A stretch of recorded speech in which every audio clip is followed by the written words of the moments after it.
অনেকদিন কষ্টের সাথে একসাথে থাইকা যখন সুখের একটা দেখা পেলাম, সে রাতটা ছিল অনেক কষ্টের রাত। যে আজকের পর থেকে আমার জীবন দুঃখ কষ্ট সব শেষ। কিন্তু কি হইল, ভোর না হতেই আর একটা কষ্টের খবর। এরকম কারো জীবনে হইলে বুঝতে পারতেন। কষ্টগুলো যদি কাগজ হইতো তাহলে কষ্টগুলোরে পুইরা সব কিছু জ্বালা মিটায় ফেলতাম। কিন্তু কষ্টই আমার কাগজ বানাইছে। সে আমার ভিতরে ঢুইকা কাগজের মতো করে আমারে তিলে তিলে তিলে তিলে ফুটতেছে।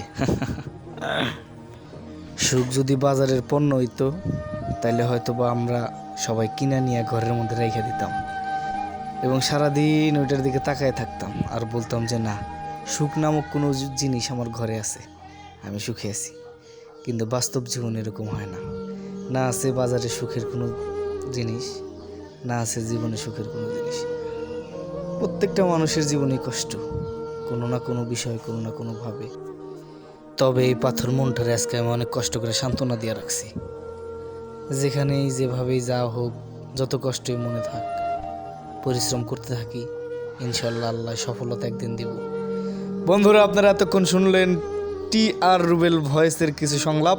আশা করি ভালো লাগছে। লাইক, কমেন্ট, সাবস্ক্রাইব করে সাথে থাকুন। ধন্যবাদ।